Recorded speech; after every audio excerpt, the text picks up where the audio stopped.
Good morning. Good morning. Got to remember to plug in the battery. How is everybody out there today? Hey, we're doing good. We're not switching. We are focusing on the first part of the year of what makes a healthy community. It's going to be talking about your relationships in your community, your eating habits in your community, the mind-body connection, and how that relates to building community. Come on back. We're going to be starting right here. What makes a healthy community? Join us right now on Rural Community Solutions TV live stream. Picture, if you will, the pure, raw prairie. No wires, no fences, no roads, not even a farmhouse. No sign of civilization. This is what a person saw that was crossing the prairie in a wagon more than 170 years ago. They jumped off the wagon, looked around, and declared, "This is where I want to settle and build a town. A great place to live and a great place to raise my family." So they took a risk. They built a house made out of the land, planted food to eat, and cared for the land. Then they wrote back to their friends where they came from and described the great opportunity and promise that they have found.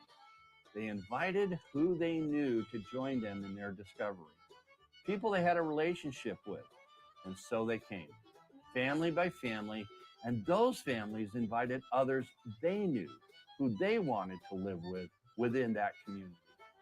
The communities grew because the needs of the families grew, so entrepreneurs started businesses to meet those community needs. Ice houses, broom factories, general stores, and many other types of sole proprietor entrepreneurial businesses started up within the community.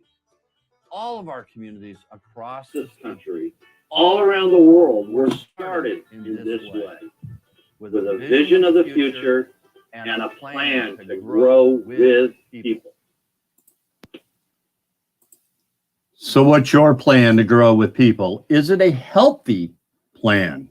And that's what we're going to be talking about. My name is Kim Spillers. And I'm Frank Spillers. We are with Rural Community Solutions. It is our business, it is our life, and it is our passion to help grow healthy communities and design family-friendly, youth-centered places. As Frank mentioned at the introduction, we're going to take a different element of healthy community, of what is involved, what is connected. The rest of the month, we're going to be talking about all different kinds of characteristics and maybe some trends, what we think a healthy community is all about. So that's going to be a fun rest of the month of learning. So healthy community can mean a whole host of different things. What we're looking at is the 100-foot level. We're looking at starting with the individual, how that affects the community, but then what the individual can do internally to create its own healthy community. Now let me explain what that means here. Because here at Rural Community Solutions, this is what we mean by building a healthy community with the actions that you take. It begins with your thought. It begins with what are you thinking? It begins with the words that you're using, and it begins with the actions. We usually call this CAR. Your circumstances plus your actions equal your results. Those results and those actions, the actions to get the results that you want, and the results is a healthy community. Let's understand that. The result is, how do we have healthy relationships? How do we have healthy engagement? And how do we have healthy collaboration?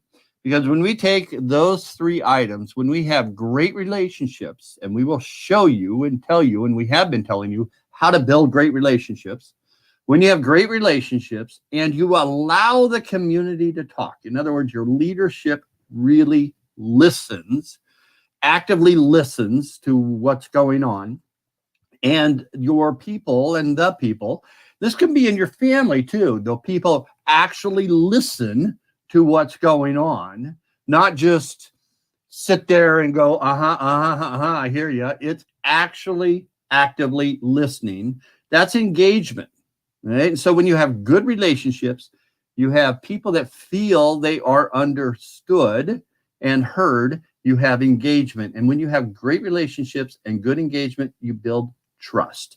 We're going to be harping on that for a long time and really hard as we go through this series. And then when you have collaboration, and collaboration we will define again, but collaboration is not how you work together, but it's how people work together. It's not what gets done, it's how your people work together.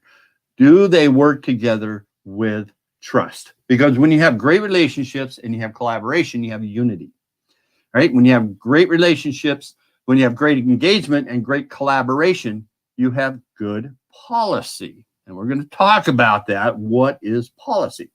You put all that together and you incorporate entrepreneurism and a creative thought process. You create entrepreneurial wealth. You create wealth within your community.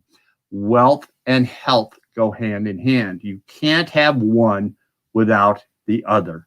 And so that is the start of the foundation, the pillars that we want to work with in some of the actions on the community side.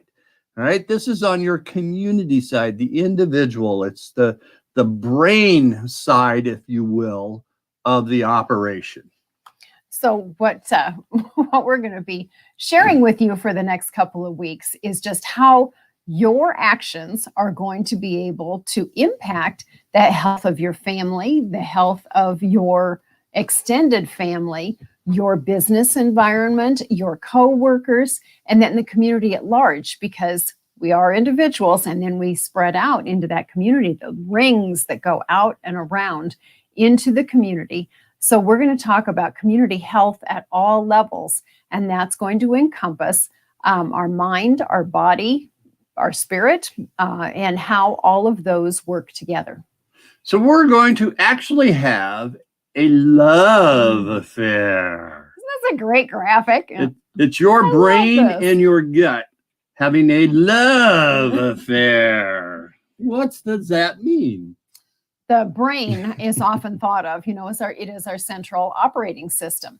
But more and more research that has come out in the last few years talks about the gut as the second brain. So those two parts of our body, those two organs are intricately, inextricably connected for how healthy our physical body is. And when you have all the individuals in your community taking care of themselves or not, that dictates and indicates a level of health that is present on multiple levels, physically, mentally, all over your community. And that's what we want to share with you the next couple of weeks, is ways that you can improve that health. So have you ever had somebody that says, trust your gut? Or have you ever heard the expression gut feeling? And when you look at that, that is your brain and your gut communicating. They talk to each other. Hello, gut, how are you doing? Well, hello, brain, I'm doing fine. They communicate with each other, and it has to be a healthy communication, because your brain and your gut physically have to have a great relationship, great engagement, great collaboration, and great creativity or entrepreneurship. That is that unity. That's that community that you are making within you as an individual. You are making the community of brain and gut to make that, have that love affair. And throughout this process, you might even hear how we get along, how we communicate, how Kim and I, as a husband and wife team, work together. And we're in the home-based business, work together 24/7. We work, eat, and play together 24/7. Right? Especially with COVID, that has really been enhanced because we've really been at home. So Okay, so then it's but 28.8. I right, mean, yeah. it is. Yeah, 374. Uh-huh. But that's an important dynamic to consider. These last 10 months, when we have literally been together more often, what kinds of positive things have you chosen to do within your family that is going to impact your brain? Now, I want to step back just for a second, because those of you who are on the podcast, we put up this absolutely fabulous graphic that says your brain hyphen gut, a love affair. And it's a picture, it's just a fun picture of the brain that has glasses, a pair of glasses on it and a big smiley face, and the stomach that has a great big eyes and a great big smiley face. And they're holding hands. So I just wanted to paint that picture for you on the podcast, since you're not able to see it, because it is not only a great graphic to look at that explains the concept, but it's just fun. You know, I know all of you can't see and view a video on YouTube or on our Facebook page, but I would encourage you that at this point in time to really take some time and find our YouTube. The YouTube channel is Rural Community Solutions TV on YouTube. Go find the YouTube channel, because a lot of times during our talks, we do the graphics that you can see the interrelatedness of the things that we do. It's like the graphic that I'm showing right now, again, on review of our Building Community Solutions graphic of relationships, engagement, collaboration, and entrepreneurial wealth, and how those all interrelate into a Venn diagram. Relationships and engagement build the trust. Relationships, collaboration build the unity. Engagement, collaboration build policy. All those together build entrepreneurial wealth. And those are the pillars of successful communities as they are starting to work on what makes a successful community. So just to give you some really concrete things from Johns Hopkins, a number of people probably have heard of Johns Hopkins Institute. This is from their Mind-Body Connection, Johns Hopkins Medicine Healthcare Solutions. It's up on a website, and we can throw the link out there. But sometimes I think people think that the mind-body connection is kind of foo-foo, or it doesn't matter, or it's really not a thing. And reliable, credible medical institutions do recognize this as this mind-gut connection. As we could maybe go there too. Yeah, do it a little dance. The mind-gut connection is a really important one for a physical and mental well-being. So I just thought I'd give you a little snippet of what they have off of their website. The mind-body connection is the belief that the causes, development, and outcomes of a physical illness, something that happens in our bodies, are determined from the interactions of psychological, social factors, and biological factors. Well, what in the world does that mean? So if you think about your emotional health, that includes our psychological well-being, kind of how do we think about ourselves? Are we happy? Are we sad? How you feel about yourself, the quality of your relationships at home and at work, all over the place. Your ability to create and use positive coping skills, and your ability to manage your feelings. And everything in life can impact how you feel. Things like life events, either good or bad, either marriage or divorce, you get a promotion or you get laid off. You bought a house, maybe you had a foreclosure on your house.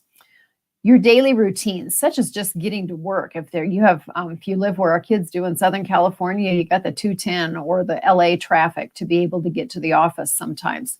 That raises stress. Meeting a deadline, if you have unrealistic self-expectations, how you're getting along with other people, your interpersonal relationships. So your body responds to these stresses and can result in anxiety or depression. So that's where what you think and what happens in your body gets connected. And even when it's positive, your body can be under stress and it can raise your blood pressure, could give you back pain or a stomach ulcer or other kinds of things, headache, you're just wiped out. You may have trouble falling or staying asleep.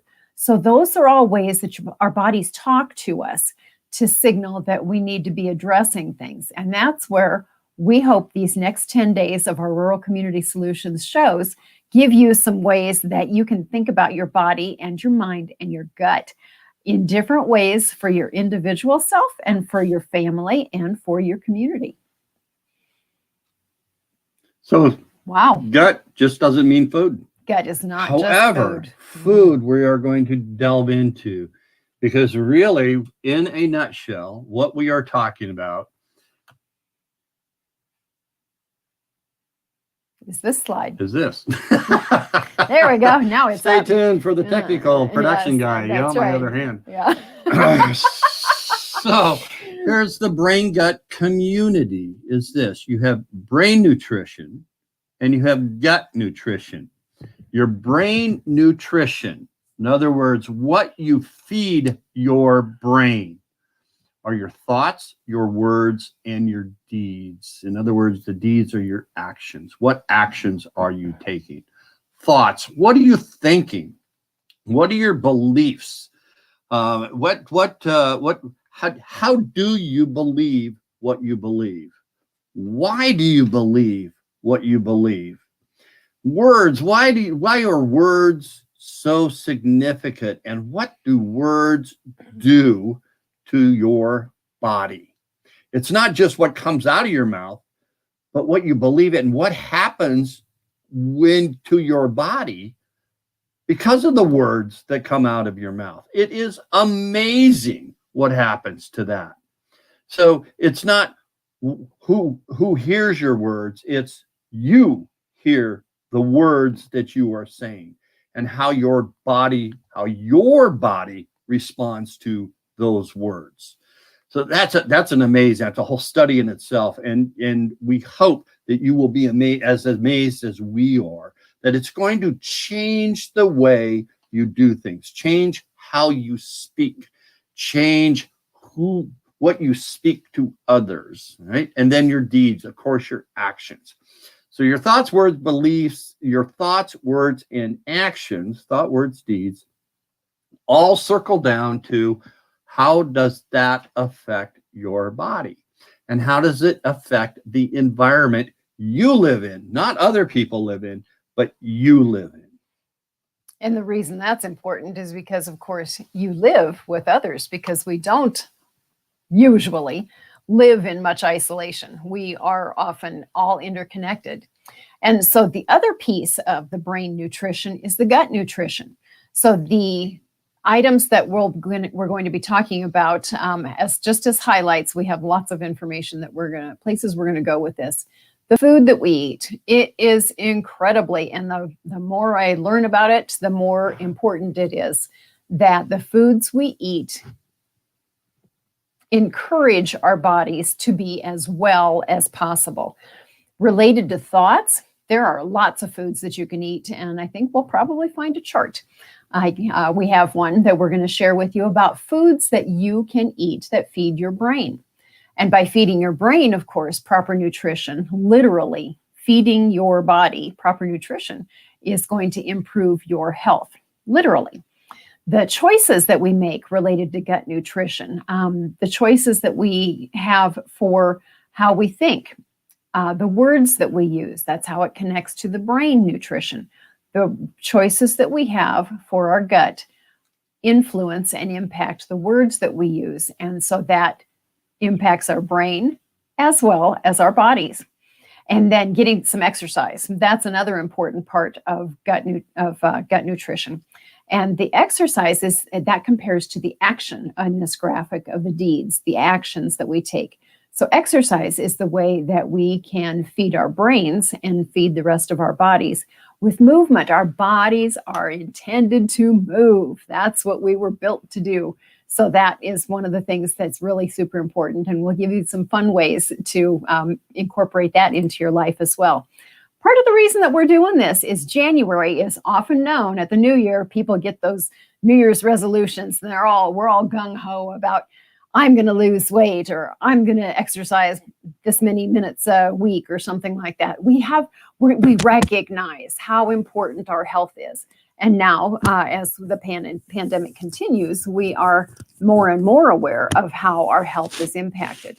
And that's partly why we wanted to use the rest of this month to include information that can help you make great decisions as you go forward into 2021.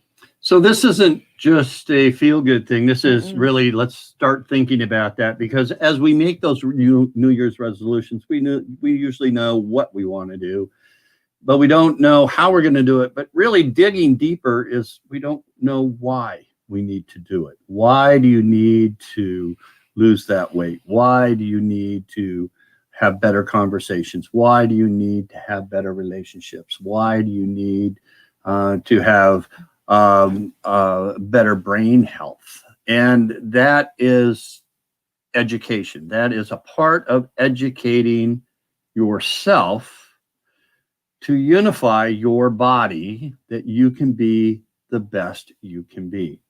And so stay with us at 11:30 a.m. Central Time daily, Monday through Friday. Come on back and have the conversation. We'd love to hear your thoughts. What makes a healthy community? In your mind, what makes a healthy community? Your perception, what makes a healthy community? Comment below, comment on our Facebook page at Rural Community Solutions, comment on the YouTube channel here. What makes a healthy community? And if you're in a classroom, this might be a great visual for your students to start studying. If you're homeschooling right now, give a break and let us help you homeschool some of your students, and then have a conversation with them about what they heard. So we're here to help. We're here to build those communities, but also think of yourself during this process. Think of yourself. Be a little selfish right now. Think of yourself building your community, the community between your brain and your gut, the community within the house that you live in, which is your body. That's a community. So let's start thinking about that. Let's start going down that road, and then we will then build those healthy communities together as you see the reason why. So come on back, 11:30 a.m. Central Time, right here on Rural Community Solutions TV live stream on our YouTube channel, Rural Community Solutions Facebook, or you can go to anchor.fm/Frank Spillers for our podcast, Think Like an Entrepreneur, become a spark plug, as you can learn how to help your community grow and prosper. You could be a lot of places, but you have chosen to join us here at Rural Community Solutions, and we're very grateful for that. Thanks a bunch, and please be sure to share if you find this information helpful and you can think of somebody else who would benefit from it. Have a great day. We hope you have a great day and stay safe. Make great choices.